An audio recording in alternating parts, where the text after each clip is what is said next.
these 10 things might cause you some major regret when it comes to building a home and then selling that home down the road. Here's what I want to do today. I want to give you 10 things that if you're thinking about, you're trying to build a home or you're buying off of builder's inventory, things you might want to consider so that you don't have regrets down the road when you try to sell this home. So let's get into it. Here we go.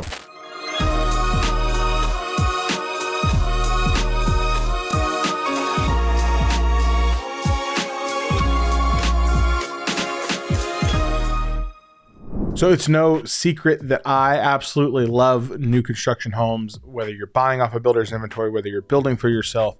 I think they're a great investment. I think they're a great opportunity. But I do think there are some things that if you do these things wrong, you are going to have some serious regrets down the road, whether it comes, after, you've lived in the home for a little bit, or you're trying to sell the home, make money, and move on to your next thing. These 10 things I think will lead to some major regrets on that home. So number 1, over customization. So here's what I mean by that. I want you to customize your home to your needs and your unique taste, but don't go too far, right? So this is both on DIY projects and with the builder. If you're building with a builder that allows you to make changes, don't go into things that are like hyper specific to your needs unless you're just going to live in that home forever. This is things like built-in cabinetry.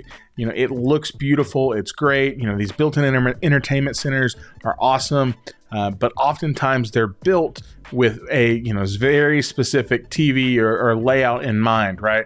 And it just it works for you, but then you go to try to sell your home and somebody else is like, oh yeah, this is not what we want to do. Or think twice before you install the rock climbing wall in your kid's bedroom. I know they look cool. I know they're on Pinterest.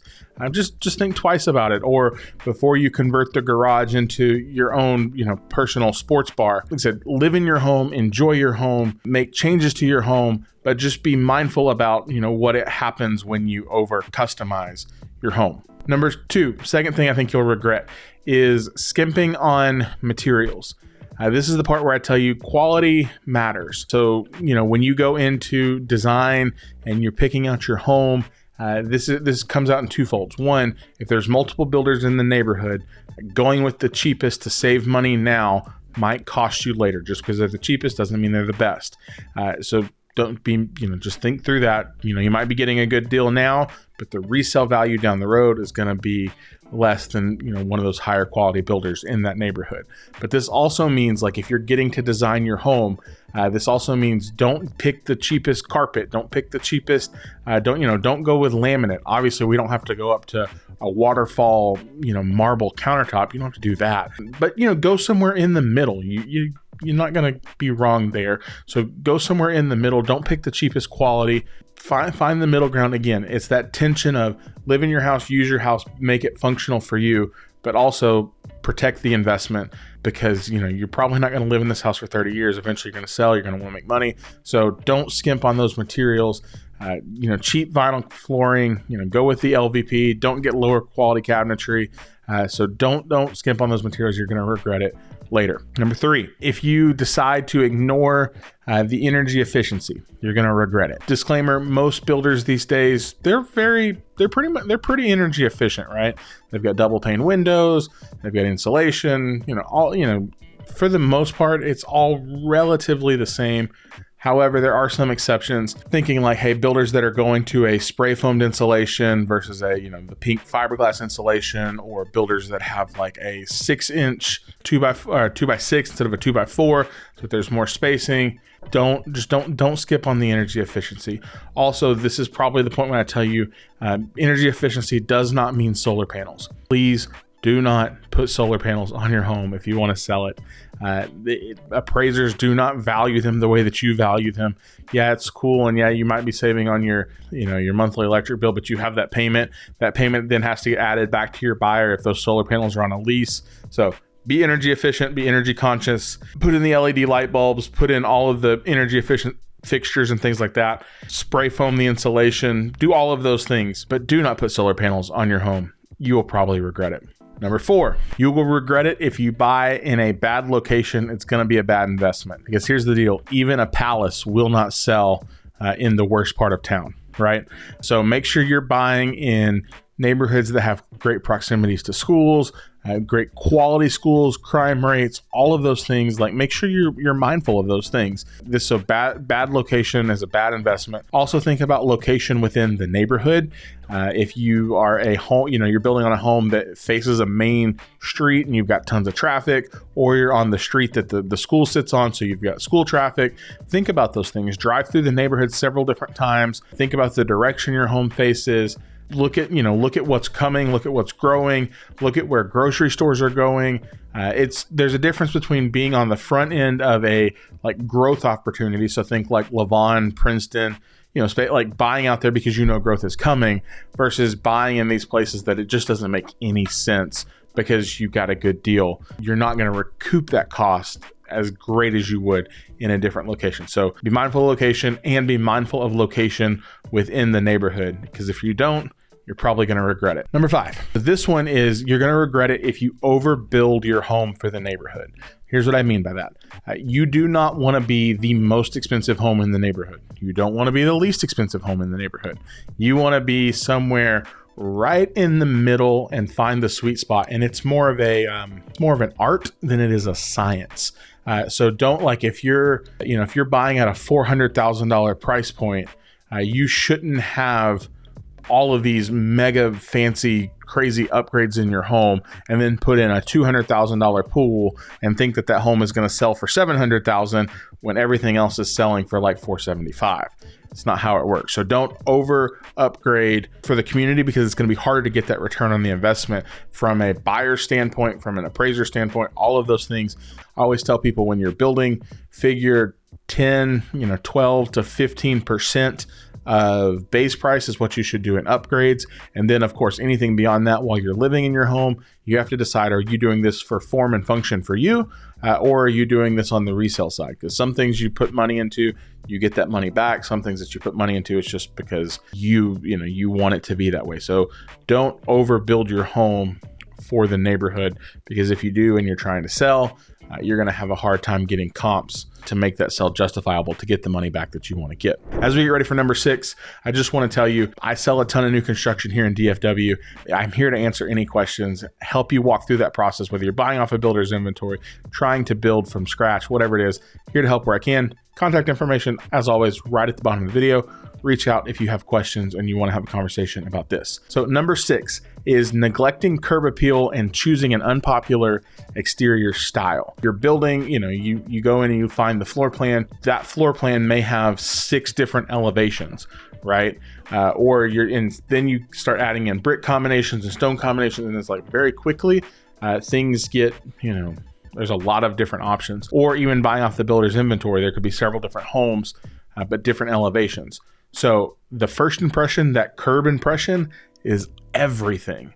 I've seen some homes with some weird elevations and brick stone combinations. And you just look at that and you go,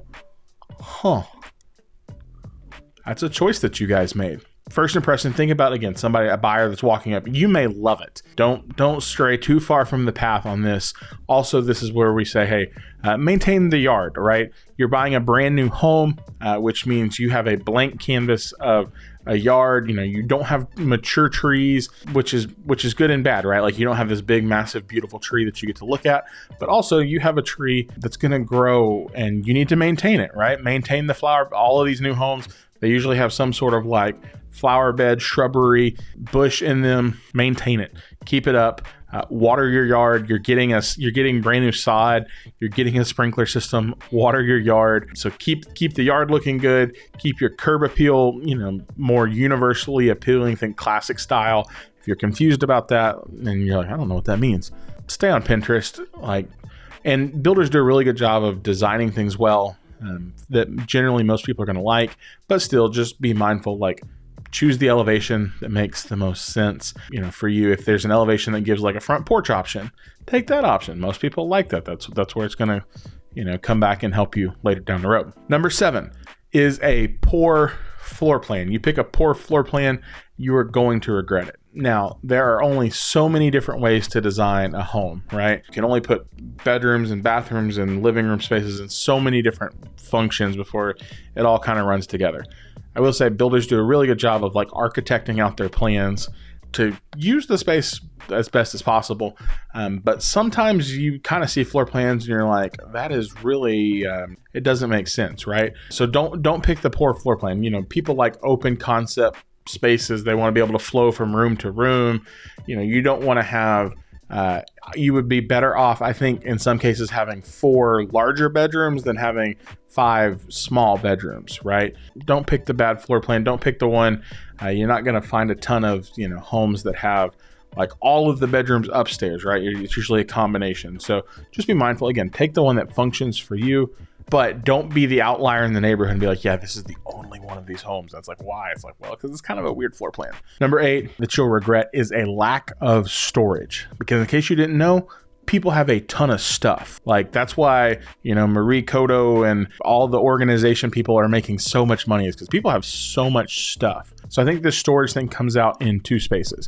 I think it comes out in, or actually it comes out in 3. It comes out in, so like bedroom closets. So you want to make sure you have, you know, those are ample. And you have plenty of those spaces, like hall closets, linen closets, things like that. So that's the second one. The third one I would tell you is garage storage. So a lot of builders these days are adding it's a 2.5 on a garage. So it's like a garage plus a storage space, or like a bump out space, or a 3 tandem in some neighborhoods. That storage goes a long way. Personally speaking, if somebody has a 3-car garage and we park 1 car in there, because we have a bunch of stuff, having that store, like you're going to recoup that value. So A, it's good for you to have the ability to store that stuff, but B, when buyers are looking and it's like, hey, not every home in the neighborhood has a 3rd-car garage, or, you know, we have this massive walk-in closet, or we added decking in the attic so we can actually store stuff. So, you know, a lack of storage can be a game changer for some people. The other thing on that is lack of storage in terms of like a pantry. So include, you know, accessible things like pantries. Walk-in pantries are huge. So if you're looking at 2 floor plans and you're like, hey, this one has a walk-in pantry and this one doesn't, I would lean toward the walk-in pantry because it's going to resell well because people want storage space. Number 9, going along the lack of storage space, is ignoring outdoor spaces. So kind of going, you know, back to the front yard, curb appeal. We're talking about the elevation with the front porch. People, you know, I think people want to enjoy their backyards, especially as, you know, some of these yards, they're getting smaller. Builders are building on 30 and 40 and 50, like they're building smaller lots. So if you have the option to add a covered patio, take that option. You will make that money back and you will get to enjoy it. So adding in those, you know, those covered patios, or if it already has a covered patio, if you can extend the patio, those make their money back really well. They hold value really well. So think about those kinds of things. It's like, hey, you know, maintain the backyard, but also like build out those living spaces. You know, extend the patio, add lighting. You can, if you have gas, you know, if your home is in a gas community, consider adding a gas drop line on the back porch so that you can either hook up a grill, hook up a kitchen, or run a line to like a fire pit. Those add value and it makes your home more enjoyable. So don't ignore the outdoor spaces on your home. You will come to regret it if you do. Also, this is the pro tip where I tell you, if you're building, like not if you're buying off the inventory, if you're building and the builder allows you to pull your fence forward, like take your fence as far forward as they will let you. Like they're going to, I don't know, care what they're going to charge you. They're going to charge you by the linear foot. Bring your fence as far forward as you can. It adds more side yard, which then in turn makes your yard bigger, gives you more space for activities, and you know, then you extend your patio, so you have a ton of space that you can enjoy and maximize that design. So don't ignore that; you will regret it. Number 10, very last one. This one we're going to call trend overload, because here's the thing: trends come and go. Like what was hot and cool today is not, you know, going to be hot and cool tomorrow. You know, this is things like farmhouse chic. Like everybody had farmhouse, and then everybody had all the words all over the walls, and then we went gray flooring, and then, you know, then you go way back and it's like, oh, we had, you know, sunken living rooms. Side note, I wish sunken living rooms would come back because those were super cool. Or shag carpeting. Like style and trend, like they change so frequently, And if you overload your home in trend, you're probably not going to get that return on the investment. You're probably going to regret it. So stick to those things that are timeless and neutral. Bring in those things that are like neutral colors. Builders have really good design taste if you need help. If whether you're buying off their inventory or you're going to their design center, there's options like look at Pinterest. Like, again, make your home, but just don't overload it on trends, or know that when it comes time to sell, you're going to either have to A, fix it, or B, like give somebody a credit to have them update it. Those are the 10 things I would tell you if you're building a new construction home or buying off builder's inventory. Keep these in mind. I don't want you to have any regrets. I want you to find the home of your dreams. I want you to find the home that fits for you and your family. So if I can help you do that, and I want to help you do that, reach out. Contact information is right here. Call, text, email. I'm here to help answer any questions. I want to represent you in that transaction, get you the best deal possible, help you save as much money as possible, and let you not have any regrets as you get ready to buy this next home. But I can't help, as always, if you don't reach out. So I'm here for you. If you want to browse homes that are like, that won't give you any regrets, that also have great incentives, there's a link down in the description to do that as well. And then lastly, of course, if you found value in the video, thumbs up goes a long way. If you want to continue to learn about new construction here in DFW, we have tons of content coming out every single week. I'm here to help any way I can. Subscribe to the channel, learn with us, grow with us. And if you have questions, leave them down in the comments. We'd love to have a conversation with you. Guys, thanks so much for hanging out today. Hope you have no regrets as you buy, or no regrets as you buy your next new construction home. We'll see you in the next video. Bye for now.